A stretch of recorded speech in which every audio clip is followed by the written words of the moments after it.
Networks, SEON, and on behalf of SEON and Paul Cameron, who registered you, who's part of Brattleboro Climate Protection, certainly Marlboro Graduate Center, and Brattleboro TV, we'd like to welcome you to the heat pump workshop. This is the second one that we've run, and both times they've been quite full. For some of you, just to let you know, the Brattleboro Climate Protection was really started in about 2002 with the mandate of what can we do in terms of businesses, in terms of municipalities, and in terms of the private citizens. How do we lower our carbon emissions? And so the climate protection now is charged with implementing any of the programs as it pertains to the municipalities, as well as educating the public in terms of what can be done. So this is one of those examples that climate protection does, and Paul is the director. The Sustainable Energy Outreach Network, SEON, is the group that I work with. We're primarily a networking organization for businesses, educational institutions, and the public sector group in terms of assisting the professionals and the lay public advance their own learning in terms of all aspects of energy systems, as well as promoting in this region the kinds of processes, technologies, services, and processes that impact energy solutions. So we're really a networking organization and based right at the Friends of the Sun in the agenda we have right up here. We'll go to 5:45 to 6:30. Jake Marin is right here from Efficiency Vermont. We'll give an overview as to the heat pump itself. Dansereau from Green Mountain Power will speak about their leasing program. Financing from Vermont State Employee Credit Union. And then we have some Q&A, quick questions and answers, and we'll have representatives from Mitsubishi and Fujitsu here to answer the questions that you may have. So that's the agenda. So my name is Jake Marin, as Guy said. I'd like to thank my hosts. This is spectacular. I'm really thrilled to see such a full house. I did make the trip down from Burlington. Did anybody come further than I did? Boston? We have a Boston? Probably not as bad of a drive as I had, but anyway. So as I said, my name is Jake Marin. I'm the program manager for heating, ventilation, air conditioning, and refrigeration at Efficiency Vermont. It's a relatively new role for me. I've been with Efficiency Vermont for over 3 years, but only about a year in this position. I was a techie person before that, doing energy consulting work. Before that, I actually was a contractor myself. So I actually bring to this not only sort of the program perspective of what we do and how we support this, but quite a bit about the nuts and bolts related to heat pumps themselves. We've got a pretty good sized group, but I'd like to keep this as casual as possible. If you have some questions, feel free to interject. If it starts to get a little out of control, I might hold back. But for now, please, if you've got questions, just feel free to ask. So in terms of what I'm going to cover today, we're going to get a little bit into the technology. It's always a little tough with a group like this where I'm sure there's everything from a very limited understanding all the way to folks who've probably had these things torn apart and know exactly how they work. So I'm going to try to talk to all that whole audience. We're also going to talk a bit about economics. It sounds like a lot of you are considering or already have a heat pump in your home. And so we're going to talk a little bit today about the economics involved, how much money there is to save, basically.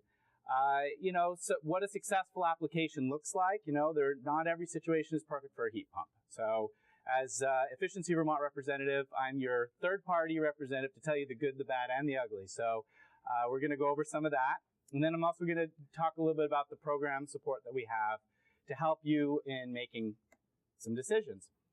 So benefits of heat pumps. So hopefully some of this shouldn't be huge surprises to you all, but just to be really clear, a heat pump is both a cooling and a heating machine, right?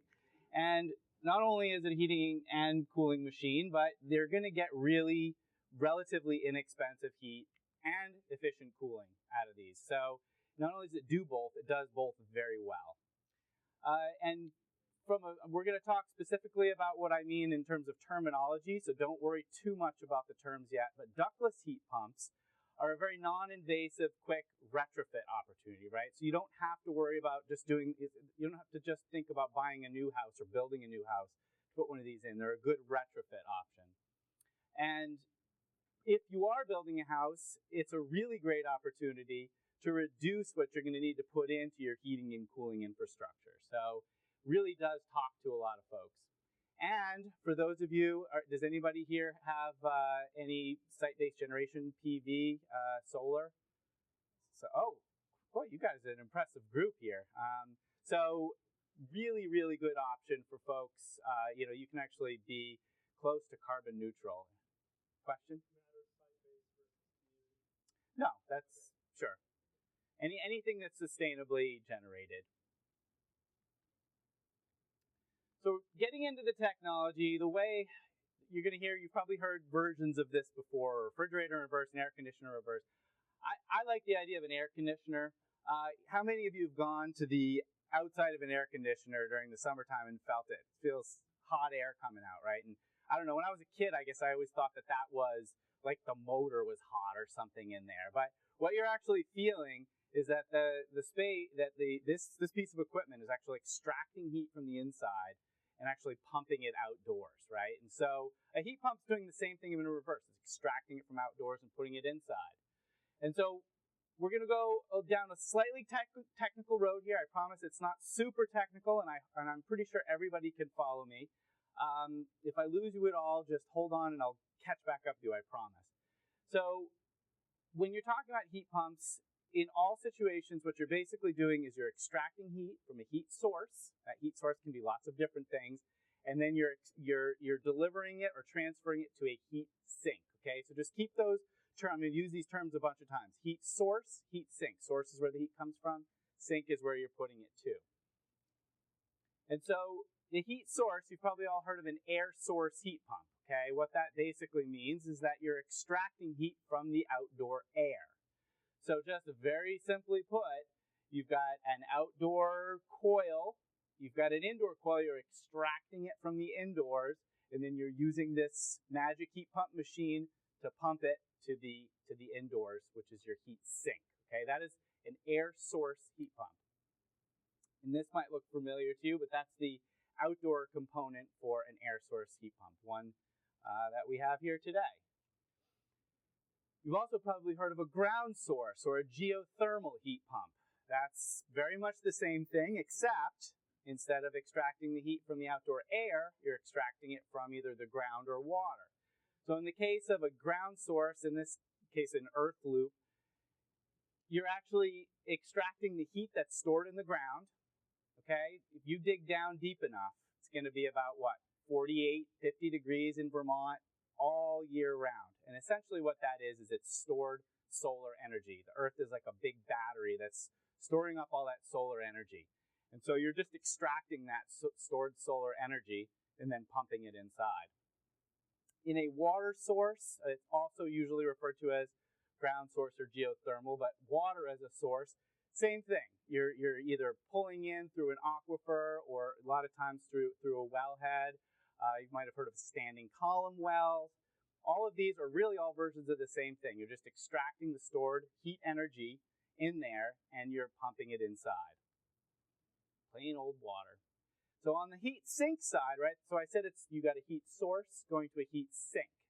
So in this case, you've got air delivered. So this is an example of the mini splits that we've seen in the air. The Fujitsu brought their floor mount one, and Mitsubishi brought their wall mount. But both are air delivered, right? You're heating up air and you're blowing it into the space.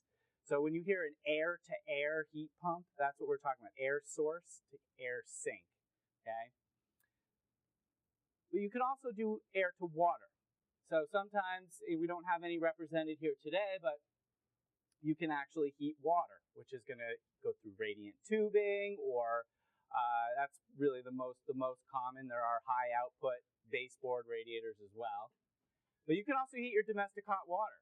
So in this case, this is what you would call an air to water, right? Your air is the source. You're extracting heat energy from the air, and you're putting it into your water. And does anybody here have a heat pump water heater? We got 1, 2, 3. Oh, good. Probably about almost 10 of them. 8 or 10 in them. Yeah. So heat pump water heaters are really fascinating. They are. I'm not going to get too much into that today, but I'd be happy to talk to folks afterward.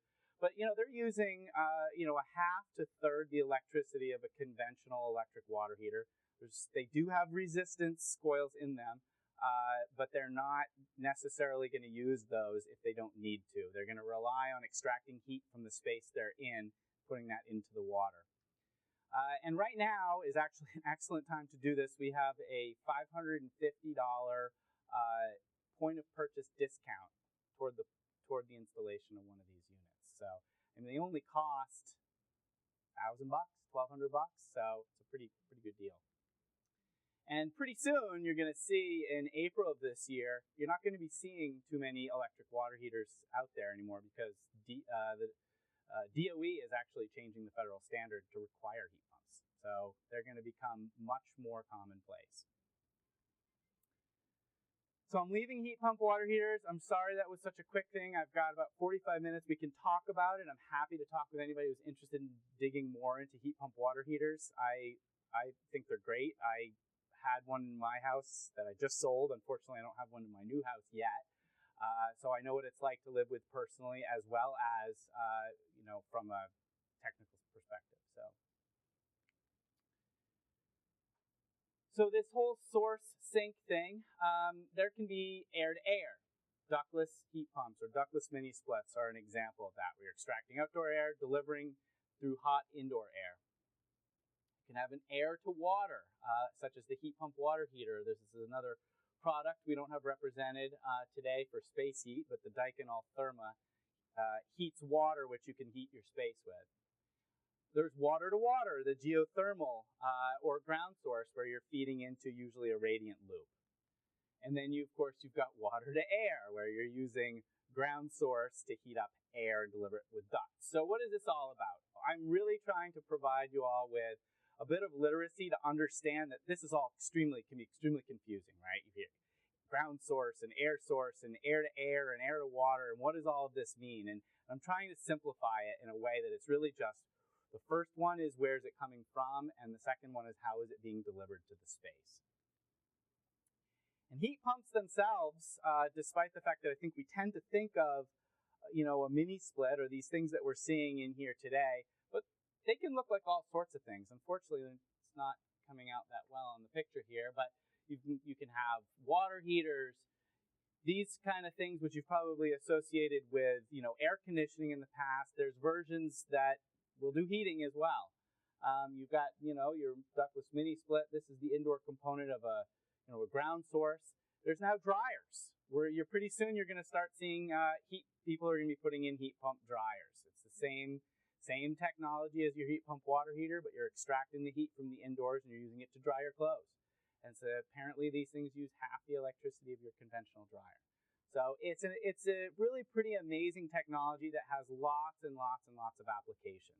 So don't let yourself be sort of pegged into assuming that a heat pump is one very specific thing, because there's lots of applications out there, okay? So a couple more literacy-oriented things, because I think this also tends to confuse people to no end, is what do all these terms mean? So a heat pump, what is a heat pump? A heat pump is really the overarching technology that we're talking about today. And I'm not going to get too much into the weeds about the refrigeration cycle and sort of the physics that underpins all of this. But this is really the overarching technology. A ductless heat pump is a type of heat pump which delivers heat to your space without ducts. That's why it's called a ductless heat pump.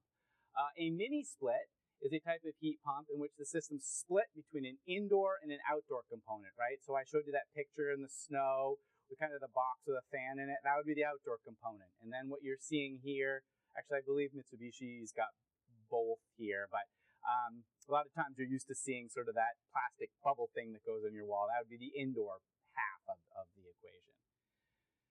So then you, of course, you start getting into these other weird things you have called multi-split or multi-port, sometimes even called multi-zone. And that's where you have a single outdoor component. And instead of just having one paired indoor unit, you could have multiple indoor units in different rooms so that you can control the heating and or cooling in different spaces.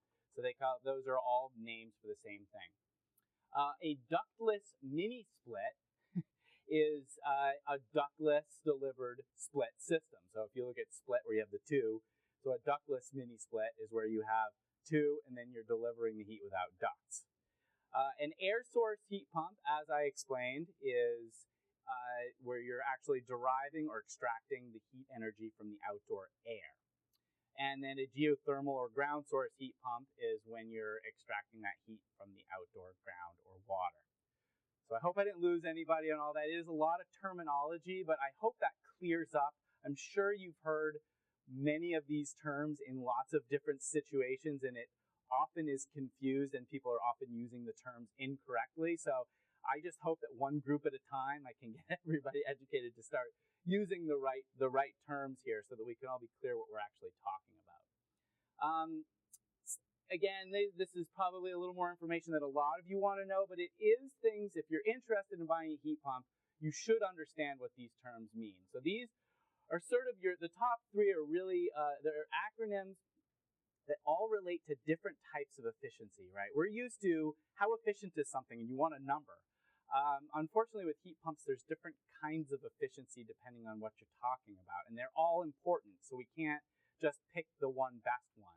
So just as an example, HSPF is the heating. That's the heating efficiency. Higher equals better, okay? And so as far as what the equipment that we have here today, just for context, some of the HSPF values now are in the low to they're getting into the mid-teens now. SEER is the corresponding, very similar metric, but on the cooling side. And that's the one that I accidentally just confused this group with.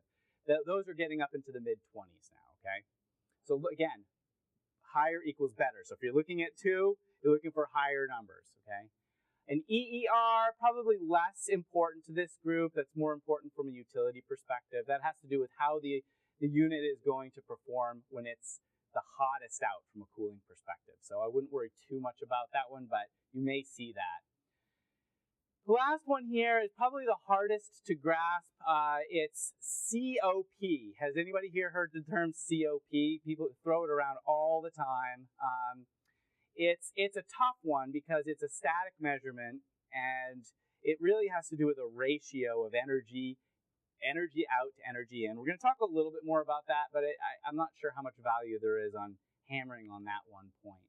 So I'm going to mention it here just so that we can understand. I think it really helps illustrate what makes a heat pump unique in terms of is it efficient? So why is a heat pump efficient? I think the core piece of understanding why a heat pump is an efficient piece of equipment is because unlike everything else that you've ever seen for heating equipment, they do not generate their own heat, right? You're not burning anything. You're not using electricity to convert into heat as you are with sort of your electric baseboard, your electric resistance. What you're doing is you're actually moving heat from just one place to another. You're collecting it, concentrating it, and delivering it somewhere else.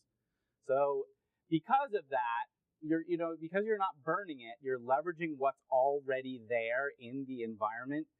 You're able to achieve, now this is getting back to COP, and I am going to explain this a little bit. You get a COP of, I'm saying 2 to 4, okay? It can be higher than that. They can operate at less than that, but let's just say that's kind of a normal operating range for an air source heat pump.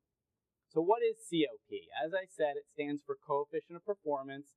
It's a ratio of the amount of energy out, right? The heat energy you're delivering to the space, the ratio of energy out to what it takes to generate that heat, okay?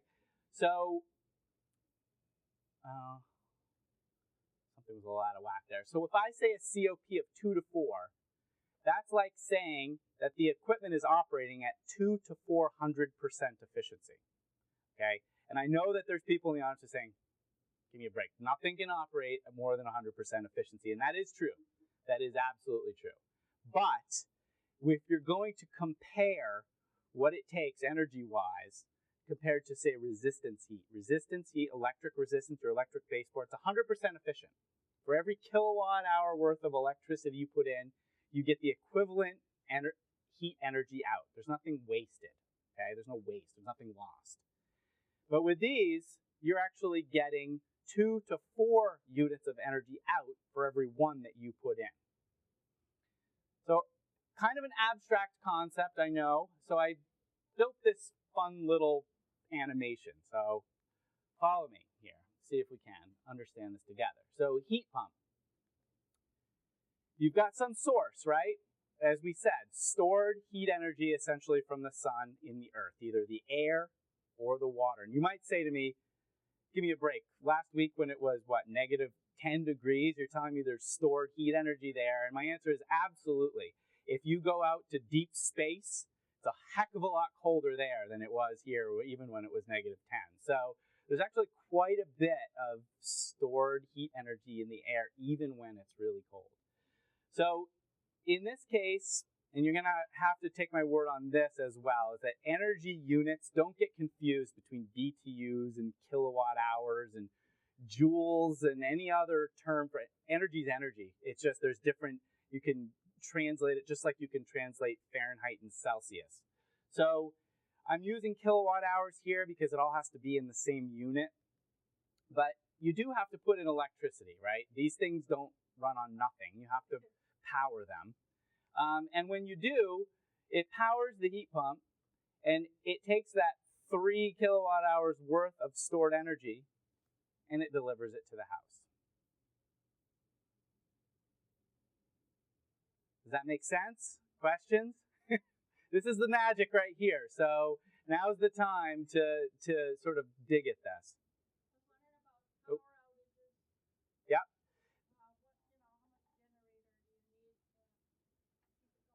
Yeah, so great question. I don't know if everybody heard. The question is, if you get a power outage and, what does it take from a generator perspective to keep them going?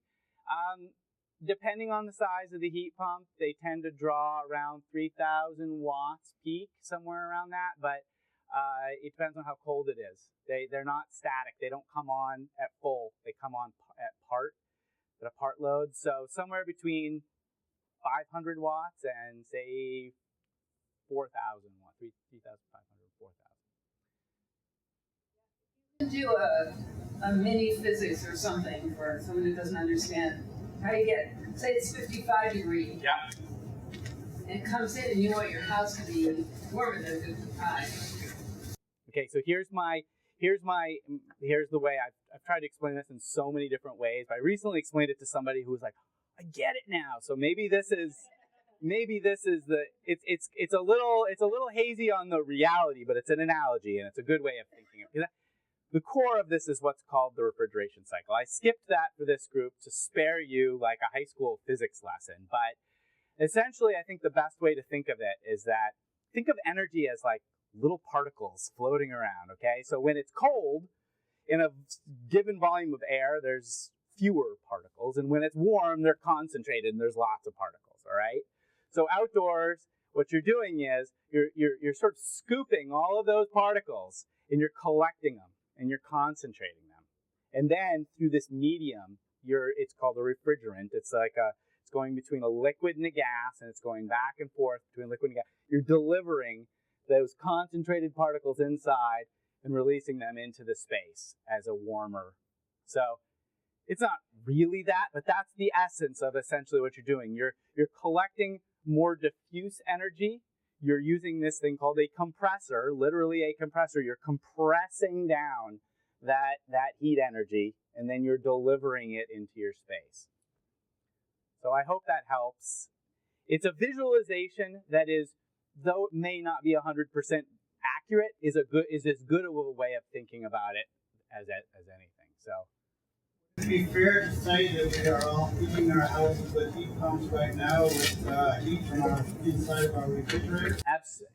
Yes, except the heat it's in an internal cycle. Because that box, you're cooling and heating all in the same space, you're extracting heat. Essentially what you're doing is, a refrigerator is a type of heat pump. You're extracting heat from the food and you're putting it into your kitchen. but then, of course, the kitchen heats the food back up, and then it all happens again. So it's a zero gain.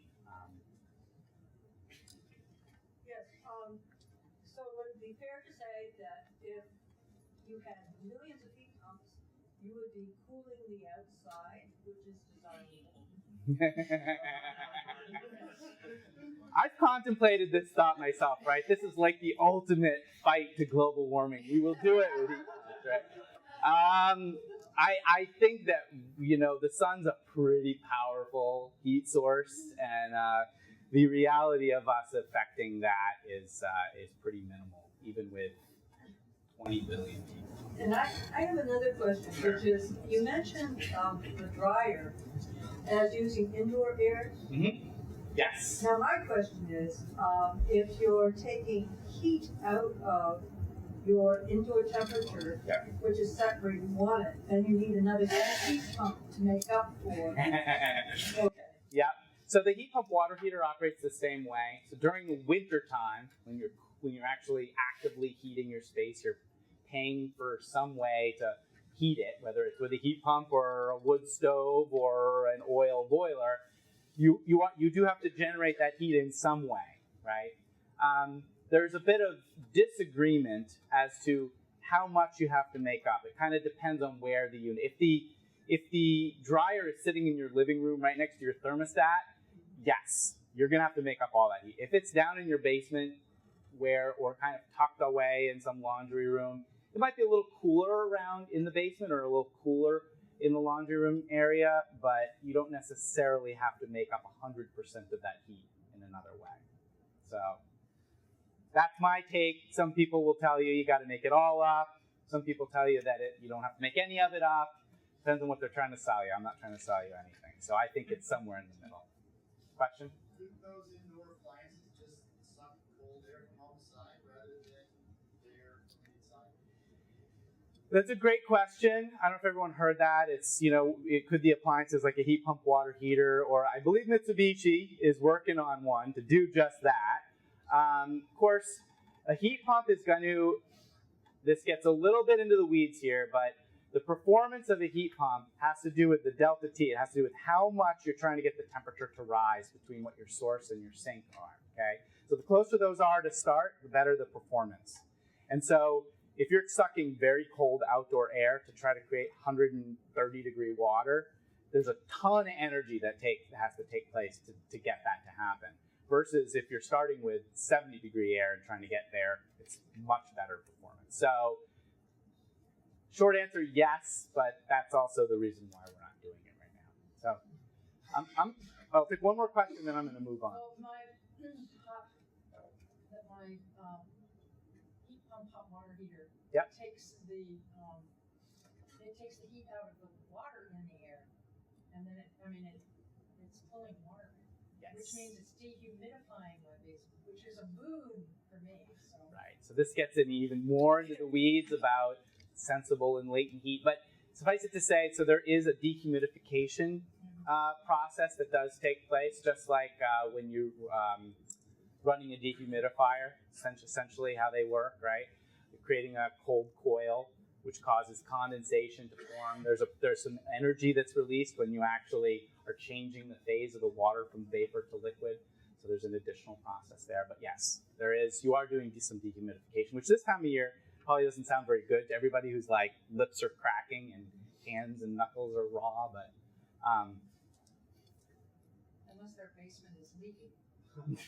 right, this time of year that's a bad sign. So cold climate heat pump. How many people here have heard that term? Fewer than I would have thought. So cold climate heat pump is sort of a term that you're hearing more and more in the Northeast. Heat pumps have been used for at least 50 years in the United States, but they have not been very popular in Vermont because they didn't actually work when it gets cold. So what's the point, right? I mean, if you live, my father-in-law lives in Tampa, he's got a heat pump, and he complains, it's like, it was 45 degrees yesterday, So, and they work relatively well at 45 degrees, a conventional heat pump. But there's a new breed of heat pump that's coming out now that is being featured here and what Efficiency Vermont focuses on through our programs, which we're using this kind of general term cold climate heat pump. So if you hear that term, which now you heard it from me, you're going to hear it again, I promise.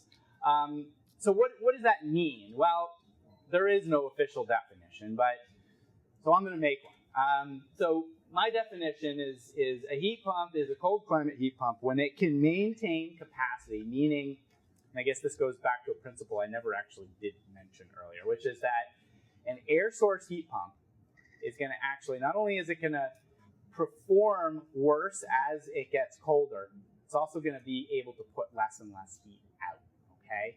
So keep that in mind, is that no matter what the heat pump, you're going to have less capacity or less output, less heat into your space as the outdoor gets colder and colder, and you actually need more and more heat the colder it gets.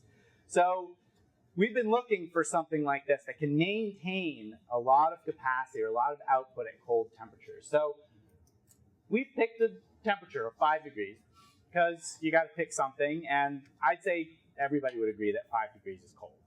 Anybody not think 5 degrees is cold? I think 5 degrees is cold.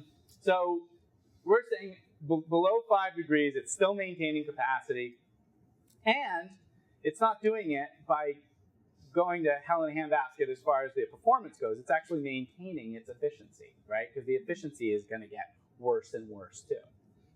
So how is it doing this?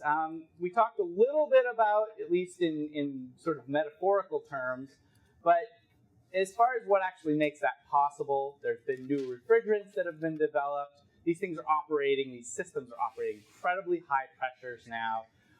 The compressors that are in there, that's kind of the engine that's making this whole thing go. The compressors are, now they can vary in speed, so you'll see these things. For those of you who have, does anyone actually have a heat pump in their home already? So a small handful. And so you can talk to some of these folks, but they'll attest to the fact that, these things are not like a conventional heating system, which just tends to be on or off. They're going to ramp up and modulate to kind of find their happy place and sort of hum along. So all of that finding the happy place has to do with the compressor being variable speed and going to the exact right level that it needs to meet your needs, okay? And it's also relying on incredibly sophisticated sensors and controls. These things are really, truly a product of the computer age. I mean, you think about what you have in your smartphones you have in your pocket, a lot of that technology is being translated into heating systems through heat pumps. So they're sort of the fancy, I call them the Mac of the heating world, right? They're user-friendly and smart and all of these things. So what does this mean for your pocketbook? So as I said earlier, there's lots of different kinds of heat pumps. I can't do an analysis for you on all of them, but let's just talk about ductless mini splits, because my guess is that at least 9 out of 10 of you, what about you installers? Is that what you guys are looking at doing, is ductless? Yeah, so these are the ones that people are going after. Most of you are probably considering it's this.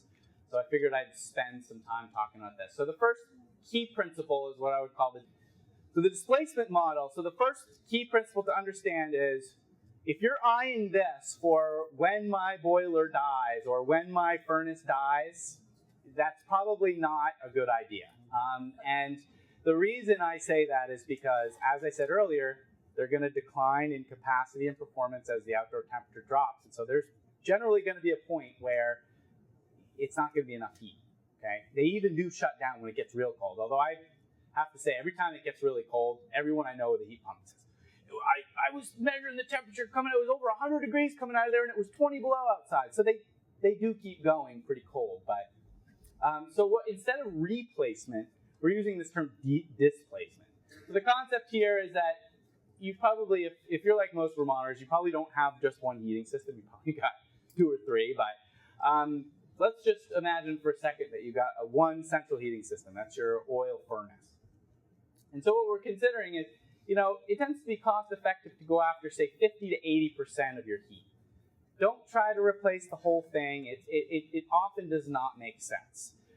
For the most part, people go after the bulk of their heating, but not all of it. So we're calling that displacement or offsetting, whatever.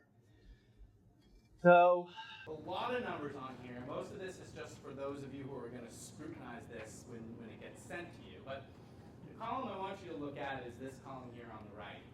So what this is doing is this table is generating a way to actually viably compare the cost of different heating fuels, right? So you can look at how do you compare wood to electric resistance to to natural gas and see actually how they relate. And it takes into account the average efficiency of your heating system and the amount of energy that's in a given volume, and then how much and this is based on just a way to compare the relative price of fuel.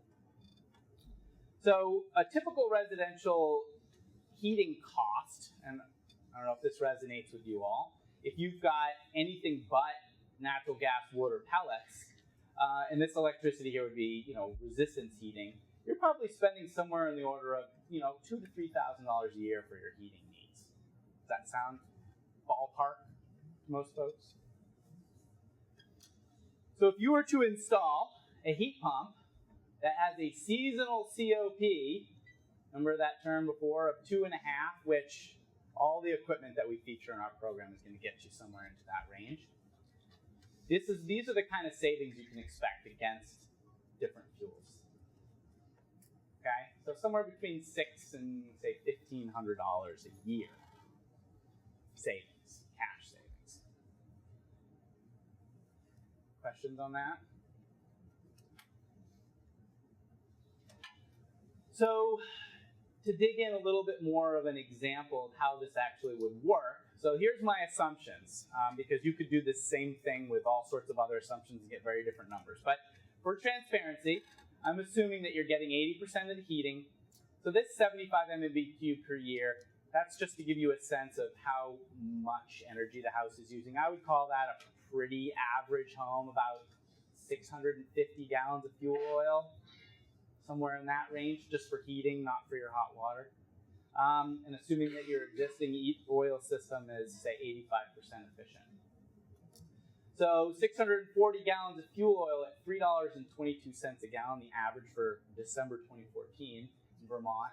You're going to spend just over $2,000 a year, and that's 88 million, MMBtu means million BTUs, so 88 million BTUs worth of heat energy for the energy geeks out there.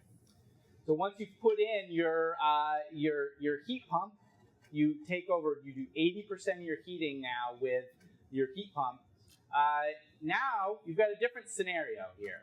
You're still burning some oil, right? You got 128 gallons of fuel oil. Of course, now you also added electricity. I told you earlier, it takes electricity to make a heat pump go. Your electric bill is going to go up. I talked to an installer today. He said, I have a customer that's freaking out because their electric bill went up. Of course it did. You're heating with electricity now, right? So your electric bill is going to go up. This is assuming 15 cents a kilowatt hour. Is that about what you guys are at here? Yeah. Probably about right. This is GMP territory. So what does that translate to? So now you're at $410 for oil, about $1,000 for electricity. So you're up around, just under $1,500 a year for your heat. And so you're saving, as I said, about $600 a year net, after you paid for the added electricity and the reduced oil. Okay, so that's a 52% reduction in energy. And you're saving, 3,600 pounds of CO2. This is net.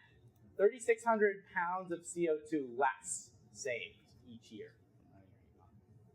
Question? So the question was, when we're pricing how much the pellets cost, we're taking into account the fact that pellet stove does use electricity as well. And that's a great question. The answer is no, we're not.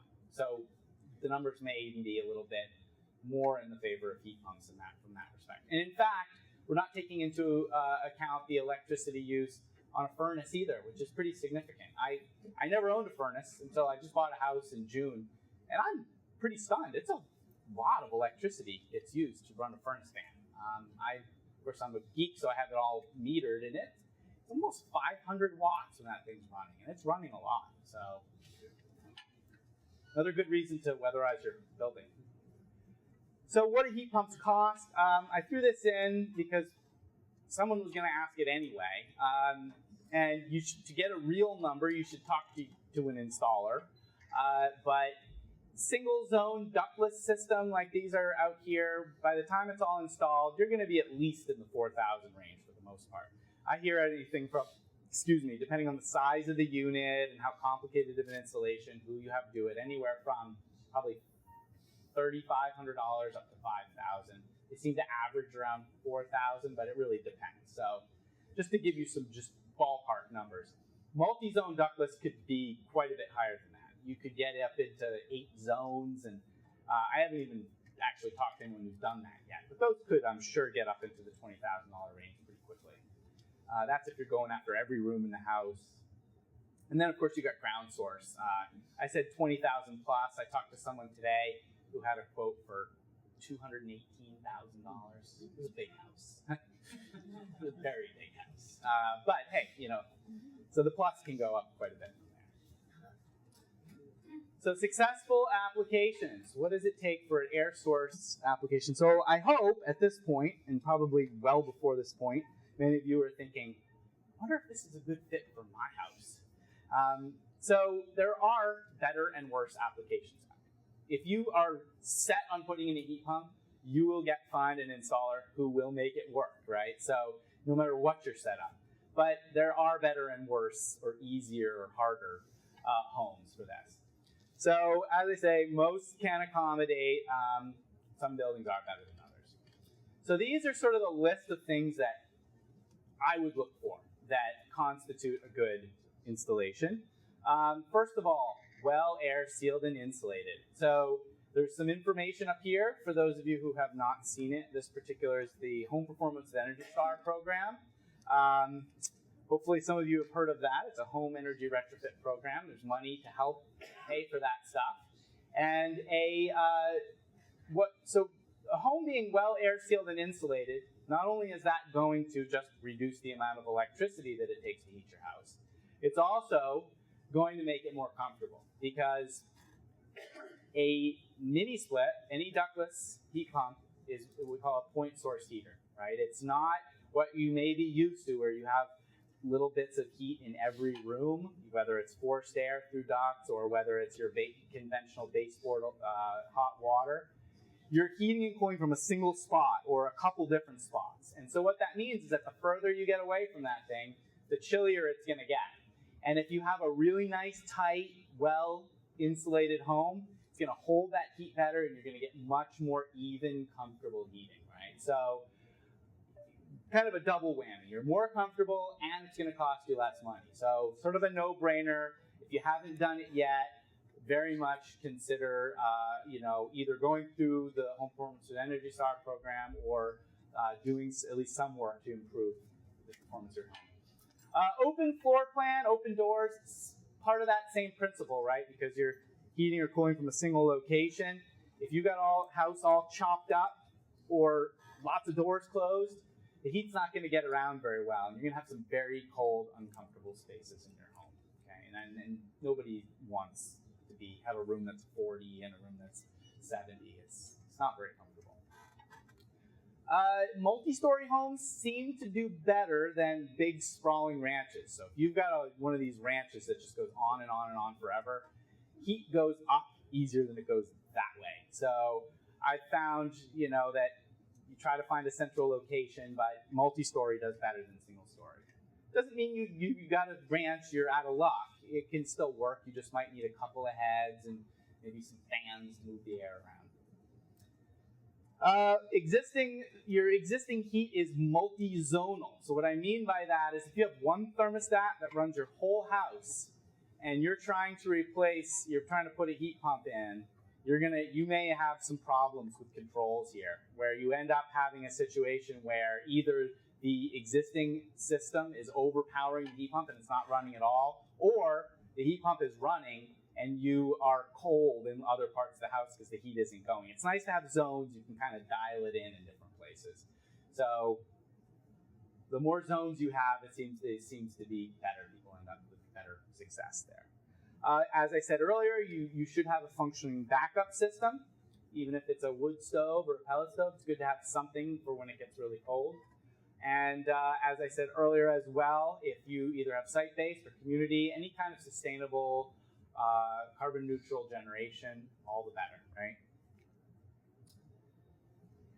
So here's my picture of a good installation. I hope you can see that. That thing is completely iced in, and probably the fan is frozen solid. So there's definitely a good thing between there's definitely a big difference between a good installation and a poor installation. So this is a short list. The actual list of things that an installer has to pay attention to are much longer than this, but I assumed I would be talking to a bunch of folks who are interested in their own homes. So some things to look out for.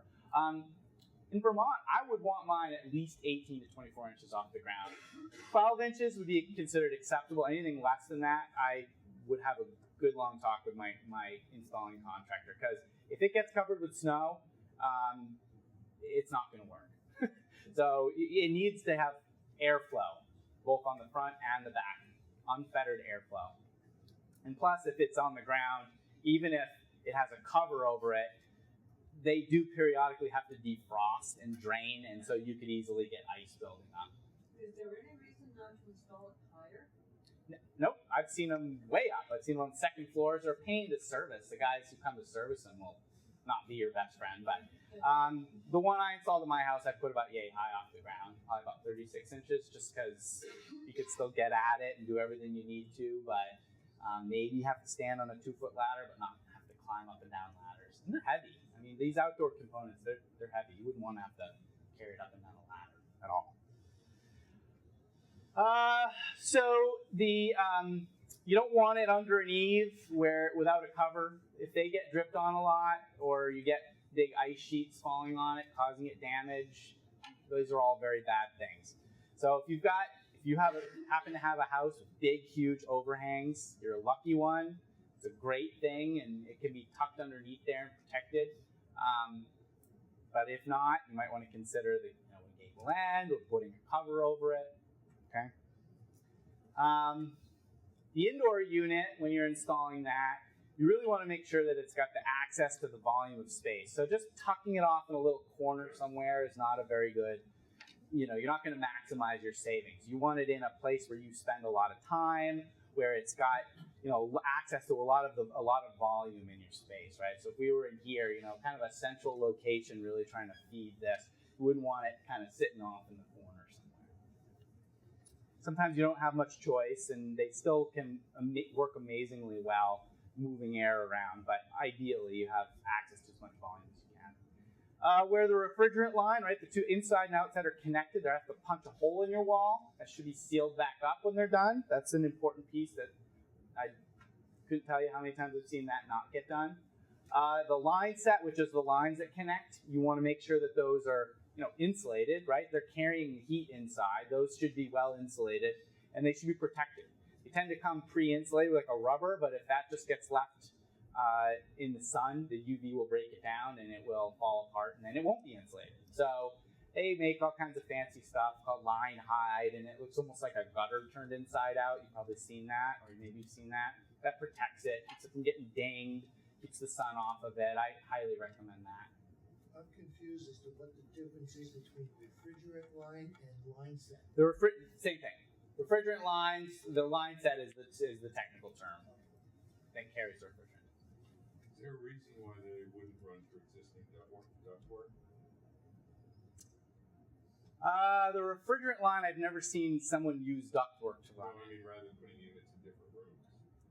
Yeah, so these are ductless systems. These do not feed into ducts. Why wouldn't someone who has a hot air system Yep. use a duct system? It's a different system entirely, but yes, they do make systems that are designed to work with an air handler and all of that. These systems, these ductless systems, have their own air handler, and they're designed to have zero static pressure, meaning they're just supposed to be mounted to the wall. But yeah, they do make fully ducted systems out there for sure. That's just not what this is. So proper wiring, I've heard that's one of the top 3 screw ups, that they're not wired properly. Hopefully you're not doing that, but if there's a problem, I wouldn't be surprised if it was wiring.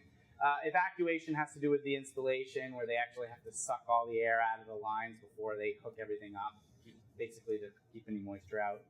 And as I said earlier about integrating with your existing heating system, if you have a single thermostat, or if you have a thermostat that's right there, so you might need to move thermostats around. You just need somebody thinking, right? How is this going to work with what you already have in your space?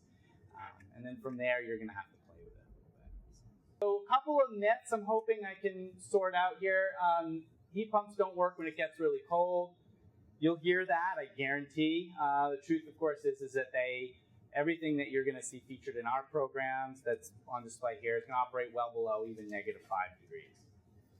Another myth is that heat pumps are a great replacement. I've already covered this.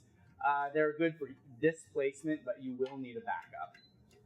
Myth is that the fuel for heat pumps is coolant. A lot of people think that they use coolant.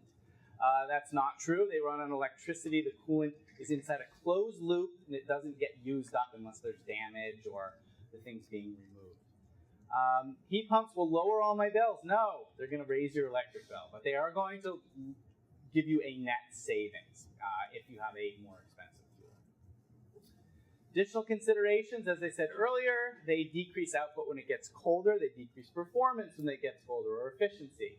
They do make some noise, so if you're very sensitive to sounds, they make weird gurgly noises, and there is a fan. They are very quiet. It's not a huge complaint, but they do make some noise. So if you haven't heard one, you're considering doing it, and you're sensitive, I would try to find someone who has one so you can go listen to what they sound like. People don't always like the way they look, either indoors or outdoors. Having a big plastic thing in their living room is not, a lot of people complain about that.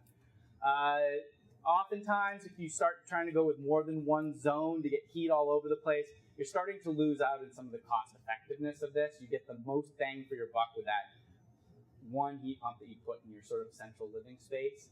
Tend to be, sometimes two makes sense. Over that, it starts to get more into a comfort issue. Electrical infrastructure, if your panel is maxed out, or if you don't have two breakers next to each other, you may need some additional electrical work. That's reliability of these. Imagine they have like a yearly service fee or something like that. Yeah, the question was about how reliable are these. We do recommend having somebody come out and take a look at them, but they tend to be very low maintenance. There's not much to be done.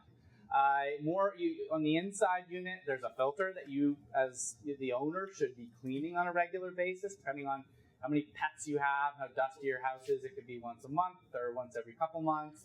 I've even heard people do it once a week. I think that's probably a little overboard, but it's like cleaning the lint thing on your dryer. It's not a big deal. As far as the outdoor unit is concerned, it's good to make sure no debris builds up on the back. They can get washed out. Having somebody come and take a look at it and just check it is not a bad idea, but really very little maintenance. If you just leave it alone, probably not a problem. One question. Yeah, question is, what's the life expectancy of the equipment? We keep saying 15 years. We don't really know. I mean, this latest generation it's always changing, and it's pretty new, and but we have no reason to think that they should last any less than 15 years. I do want to go quickly over our program. So how does our program work? So an installation contractor is going to, or a homeowner, if you can go to a wholesaler, goes in to purchase a piece of equipment. You provide some information about where it's going, what kind of fuel it's replacing, and then a $300 discount is immediately applied to the purchase. You don't have to fill out any forms, you have to wait for a check, you don't have to put the money down. So I say you have to install eligible equipment. Both Mitsubishi and Fujitsu, which are folks on here, also Daikin. There's multiple models that are available. You all are going to have this, so you can go and visit for a list of those. These are the requirements to get on that list. I wouldn't worry about all that too much, but that's what it took for these folks to get on that list. And as far as distributors go, our wholesalers, we've got lots of them. So I assume there's some that are local to here. And if you wanted to see a list of all the branch locations and all that, that's going to be found here. So that's all. Thank you all very much. Appreciate it.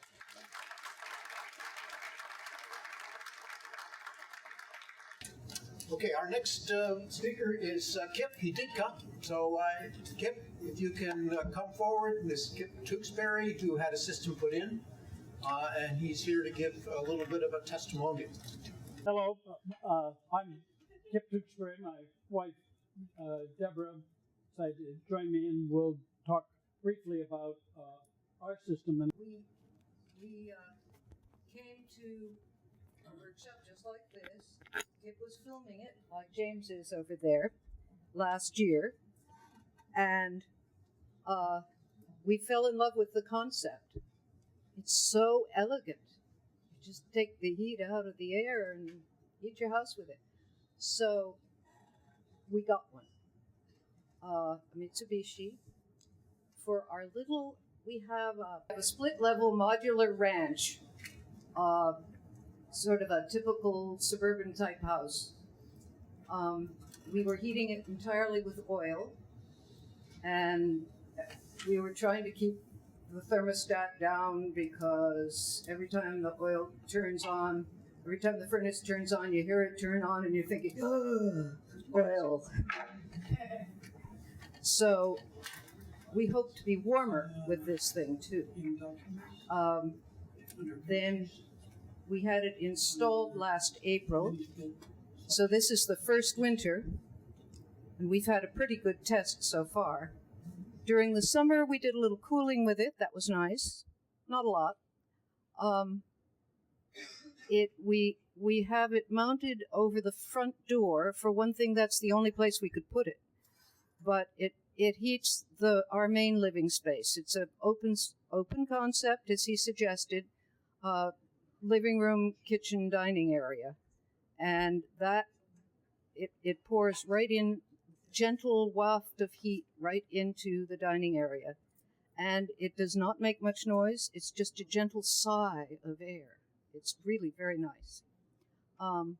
Nothing like the furnace going rumble, rumble, roar.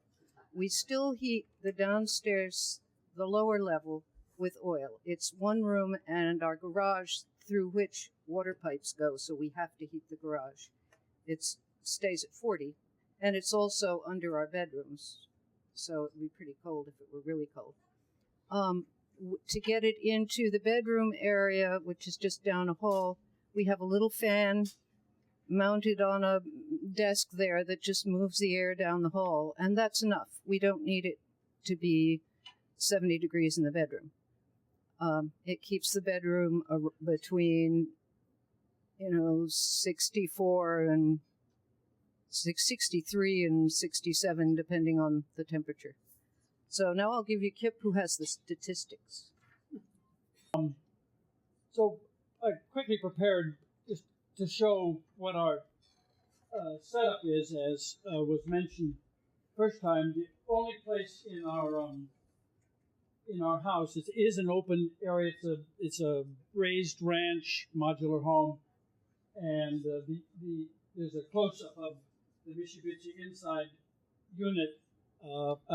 The outside unit is, because the raised ranch sticks out some. It's both under the eave and under that, and as he mentioned, for good installation, there are insulated clamped pieces that cover the piping.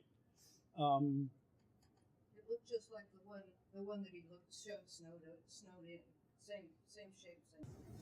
So the picture from before is up in this area. So this is our living room. We when it's sunny out, we have a lot of solar gain, so that clearly helps. We have window grills when it's cold, and it's open pretty much from here to here. So this, I was standing more or less here when I took the picture, this one, and then down the stairs. So, and this is, we have the little indoor-outdoor thermometer and the thermostat, and we've been, for the last couple of weeks anyway, been keeping track of the setting, the indoor temperature, and the outdoor temperature. Okay. So, basically, over the last couple days, this is the outdoor temperature.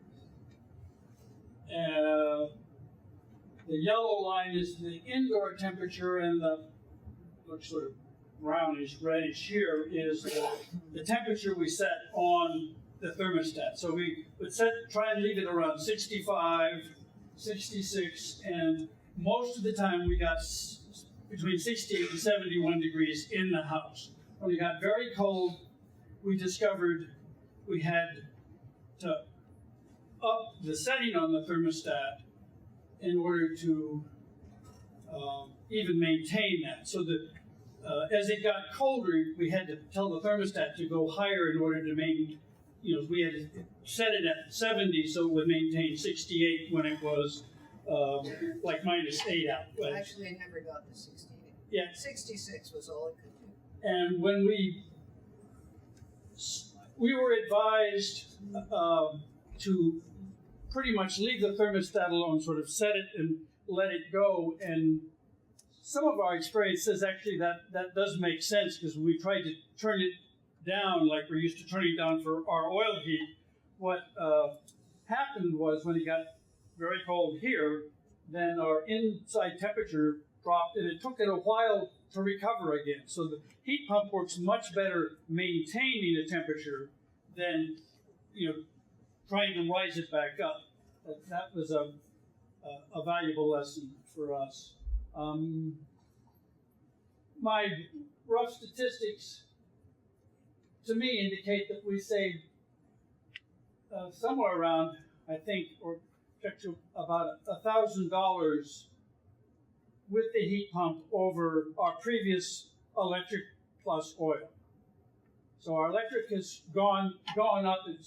This season is almost doubled what it usually was, but I paid for all the oil last year, and I still have half a tank. We've used a quarter tank of oil, so it's about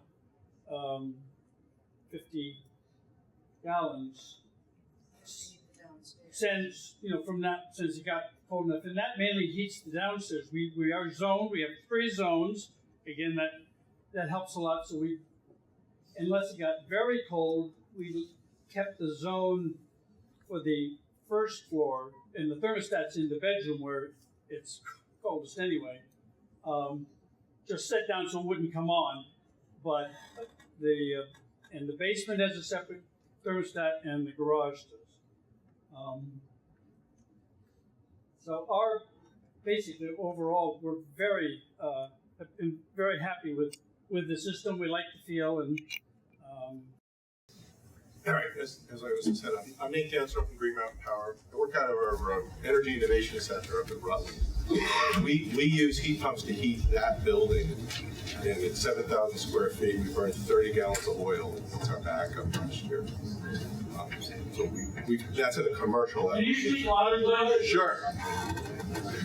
I work out of the Rutland Energy Innovation Center for Green Mountain Power. And we have 2 commercial heat pumps to do 7,000 square feet of heating. And last year we burned 30 gallons of oil, as bad as last winter was.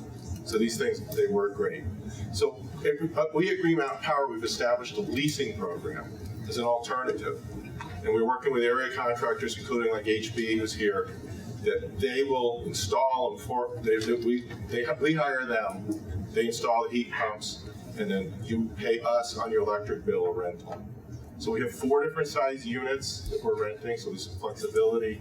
And then we have a rental period from 7 to 15 years.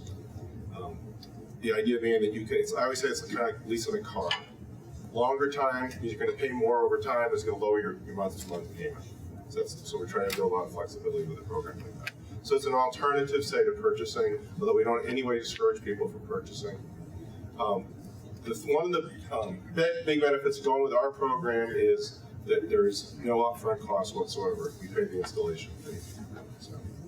So part of what we're doing with this program is part of a overall, what we're calling our e-homes, trying to bring a new future to Vermont homes with all the technologies evolving.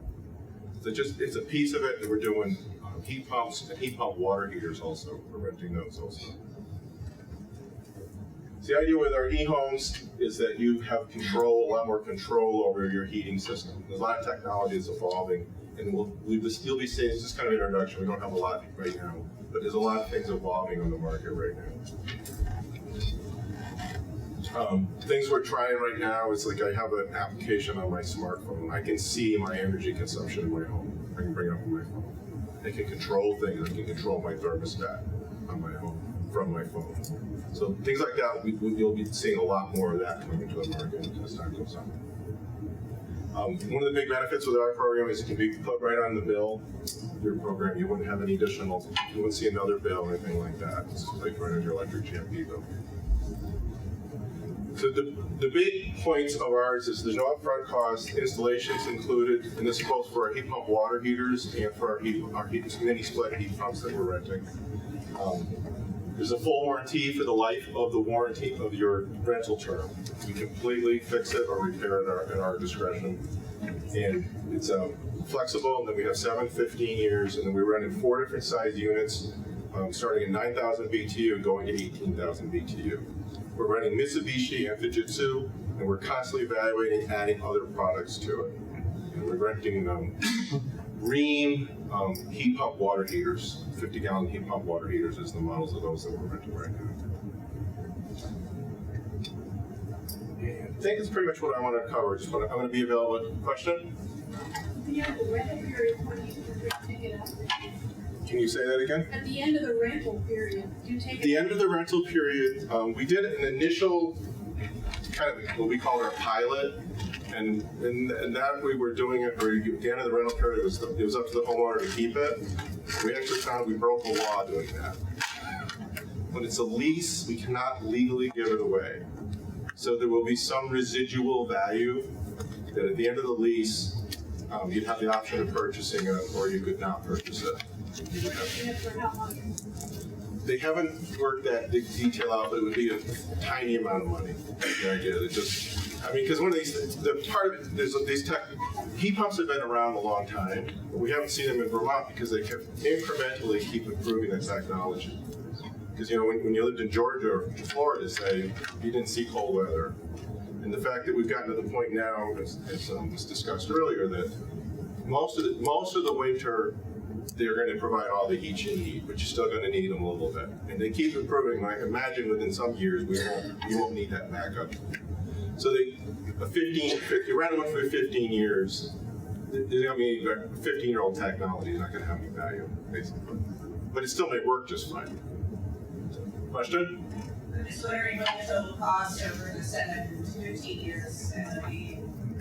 The only number I got in the back of my head is if you rent our largest unit, 18,000 BTU, for 15 years, you're going to pay about $9,400 over the 15-year period. But what you get for that is you don't have to deal with contractors. We take care of everything. You don't have to pay the installation, and we fully warranty it for that entire time. But absolutely, you're going to pay more than you would if you paid that around $4,000 up front. So how much is actually the cost if the person goes and purchases the same unit? Around $4,000 is just a ballpark number for installing a unit. Again, you really need to talk to one of the contractors, and they can look at your home and your situation and what size unit you want, et cetera. So I'll play a role in that. Does the cost benefit of installing the system, does it actually offset the leasing cost over a period of 7 to 15 years? Right, that's the goal. The goal is that if right away it will start paying back, and that you will lower your net overall energy usage. And we do an analysis with people, or we both work with contractors, and we do an in-house analysis. And in fact, I talked to a woman last week who lives up in Colchester, has natural gas. She was a widow, lived in a small home. She said she was heating her home for $400 natural gas a year. I told her, you don't need a heat pump. She was looking, is there any way I can say? And I said, no, it doesn't make any sense for you. You have really efficient heat. natural gas, there's a chart, and we use the same chart. If you're cutting your own firewood, you're using natural gas, you're not going to gain a lot switching to a heat pump, whether you're purchasing or leasing. But if you don't, if you're purchasing the fuels, you're buying oil, kerosene. Especially also, I've been to a few homes that were older homes that were all electric. You're immediately saving a ton of money if you have some people like there's not a lot left in Vermont, but if you're an all electric home, because you're going to just dramatically drop your electric bill. Whereas the case where it's that net, you're going to lower your oil bill, say if you're using oil, and you're going to raise your electric bill, but the idea is your net is going to be 25 to 50% typically savings. But there are cases where it definitely doesn't make sense, and I personally would advise, like I said, I told this woman, you can heat your house for $400 a year on natural gas, that's great. The 18,000 you figure you use, that's a single unit. Right. There's, as mentioned before, we are not currently doing anything that they call the multi-head or multi-zone units. We may add those, so we've had more and more requests. The big advantage with the mini splits is it's a really quick installation. We're talking 6-8 hours when you guys tell me differently. So it's if you come to, the same thing, you whether you want to purchase one or you want to lease one, you sign a contract, you want one put in, 10 days from now, you got heat coming out of the side of your house. It's a simple thing, it's a 3-inch hole that goes through out of your house. So it's also, if you wanted to remove it at some point, then it's really, you don't have a lot to do. It doesn't invading a whole home, it's not interfacing with the rest of your heating systems or whatever. You got a question? Yes, I have a question. This the main reason I came here. I have solar collectors on my roof. Yes. And now I have a heat pump, but it's brand new. So what I want to know is, for an 1800 BTU heat pump, what do you need in the way of solar collectors to, cover that? Because, then you're heating your house on sunshine. They draw about 15 amps. And probably over a course of the heating season, maybe 2,500 kW. Can you say that, Robert? These are just ballpark off the top of my head. They draw about 15 amps when they're running full. Heat pump, 18,000 BTU, which is by far the most popular, is around the 18,000 size or thereabouts. Probably going to use, I was thinking of a whole heating system. There's a lot of variables to your home and how warm you want it, but 2,500 kWh, something like that. Some people are going to be more, some are going to be less. But we get that a lot. We've had a lot of customers who have done solar, sized their solar to, as someone said, if you're doing that, then you're essentially heating your home for free. Right. And you're not going to have any carbon footprint. So it's a great way to go. It's a wonderful way to go. Yeah, absolutely. And we've had quite a few folks want to size. They're doing both of them. It's a great retirement program. Let me tell you, it's a lot better than Wall Street. Well, and that's one of the things that analysis that I've seen that wasn't brought up today is compared to Wall Street. These are predictable things, and as far as I work for Green Mountain Power, but I pay an electric bill too.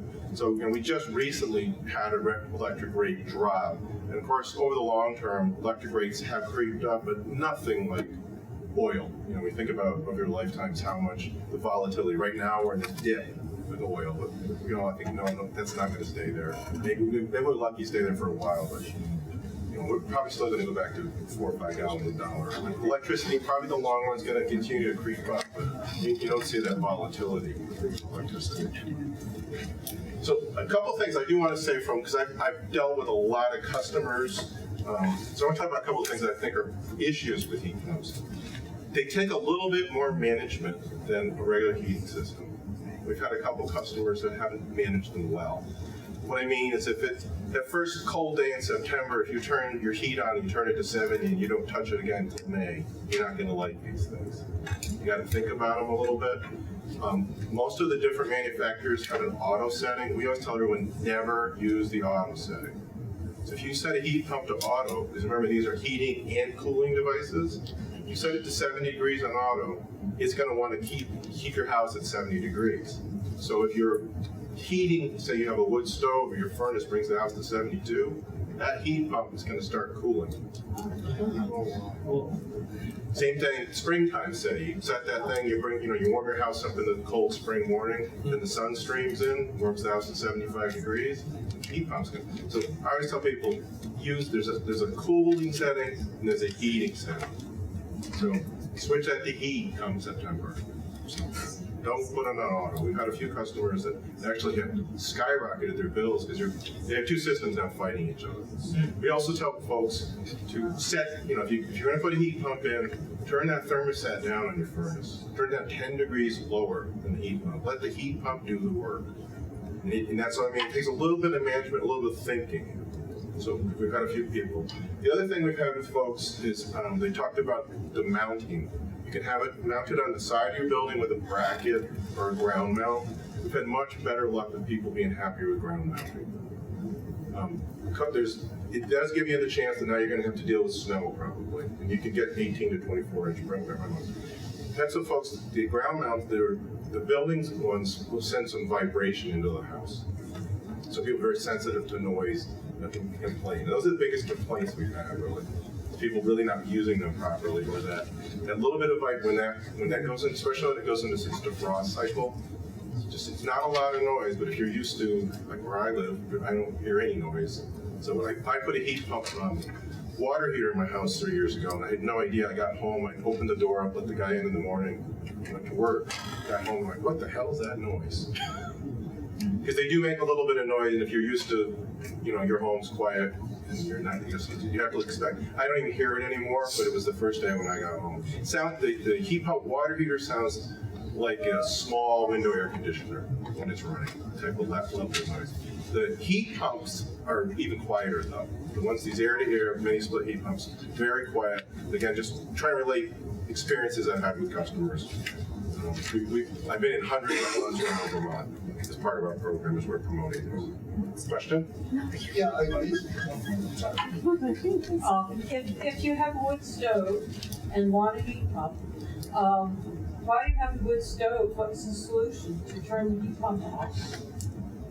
The heat pump's thermostatically controlled. Yeah, but I mean your example of 72 degrees.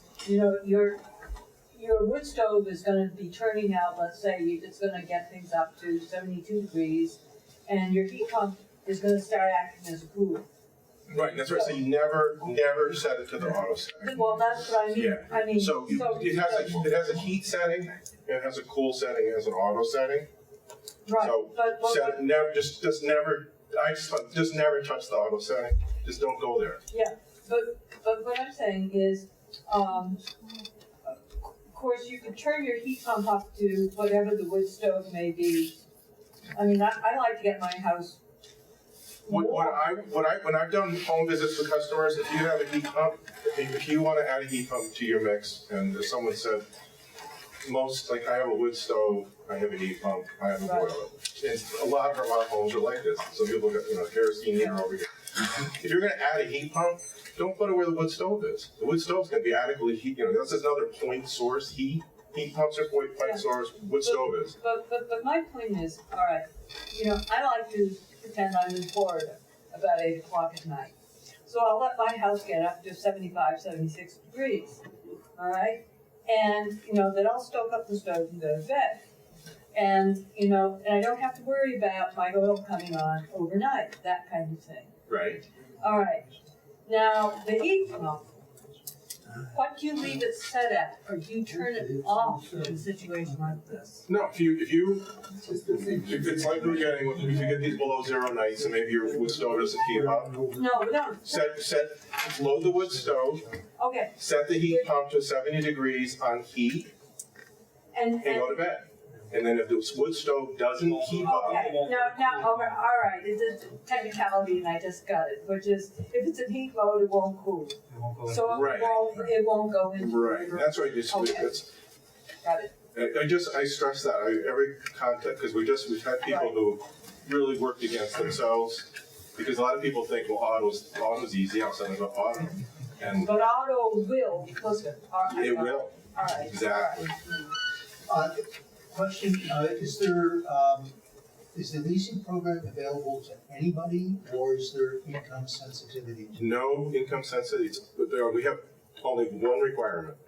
You are a Green Mountain customer in good standing. That's our only requirement. We don't do any other. You want one? You got one. That's our only requirement. How does the lease payments compare to, say, if you were to finance it? Usually lease payments have an equivalent interest rate. We don't have an equivalent interest rate.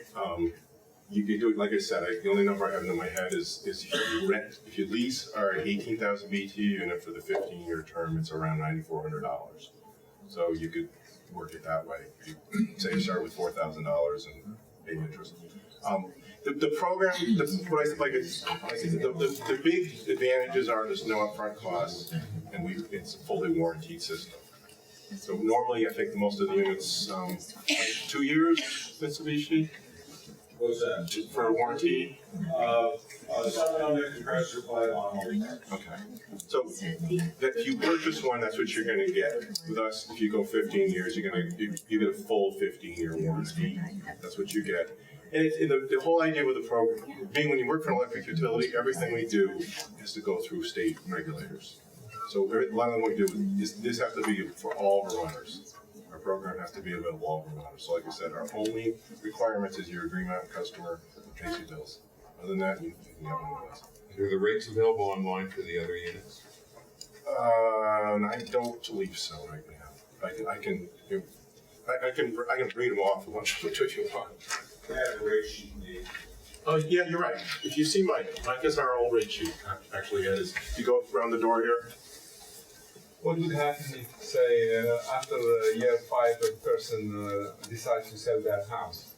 You have two options at that point. At any point, you can buy the contract out, and you would get, there's a formula for what's the value of the heat pump at that point. You could just buy the contract out.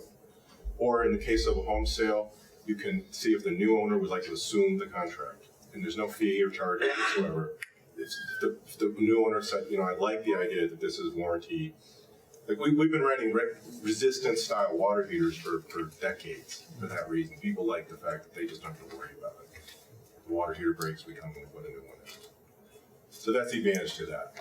But I mean, clearly, if you have the means, purchasing one is a fine way to go, and we no way discourage that by any means at all. So the end result is to lower your cost for your heating cost. Okay. Thanks for having us again, Guy and Paul. This is we came last year too, and it was great. So just to start off, my boss just got one of these heat pumps installed in his house in Montpelier, and it was really similar to Tewksbury's situation where they had a ranch. He has a ranch in Montpelier, and looks really similar to this installation.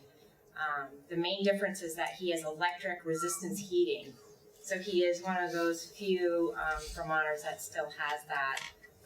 He had just held off over the years, with all the different, well, maybe I'll put in a pellet stove and replace that, or more efficient, maybe I'll put in an oil furnace.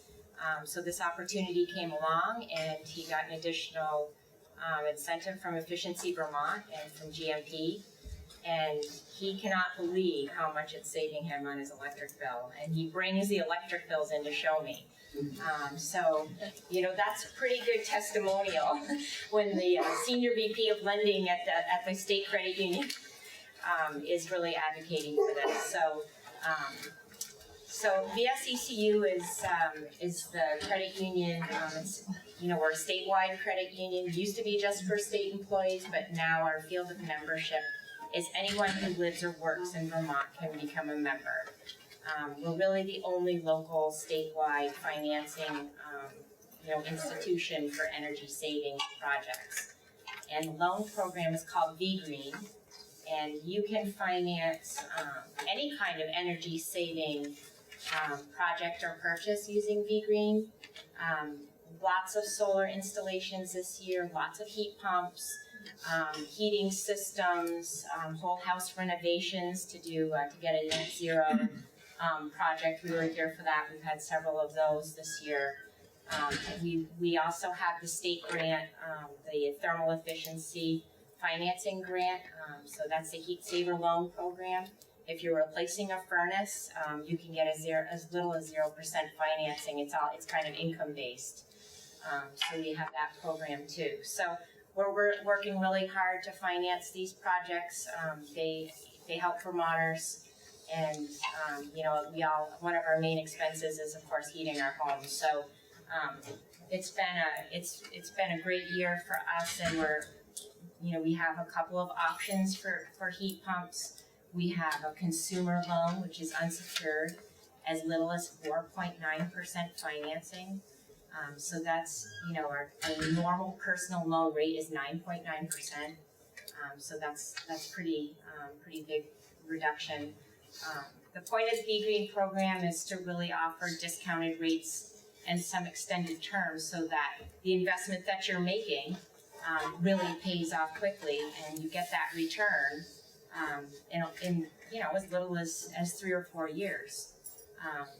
So we also have, if perhaps you're considering a bigger project, I think Jake alluded to this, but really a weatherized house is the best application for these.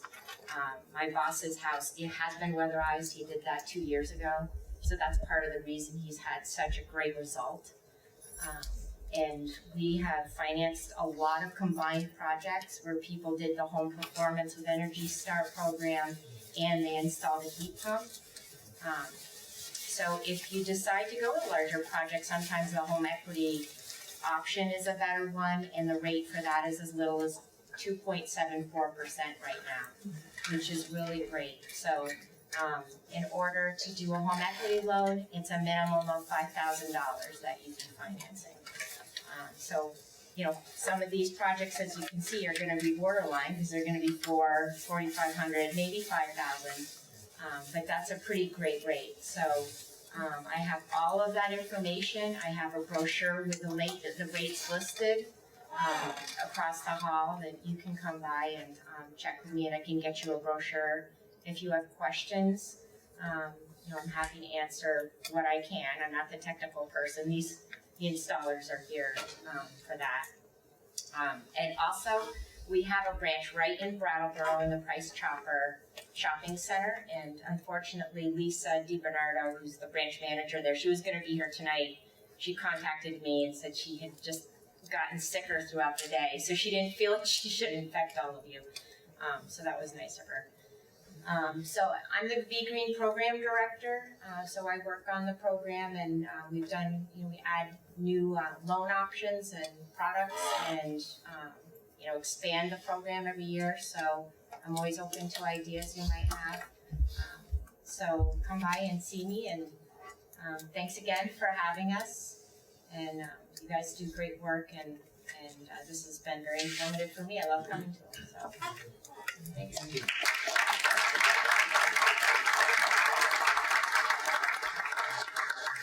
By the way, Lori came out from Montpelier, so thank you very much. That was an exciting drive. Here's why I was like. All right. What we're going to do is open this up to questions and answers, but the folks we're going to have up here will be Matsui and Jonathan Dunn from Mitsubishi and Fujitsu. So they're going to tag team. So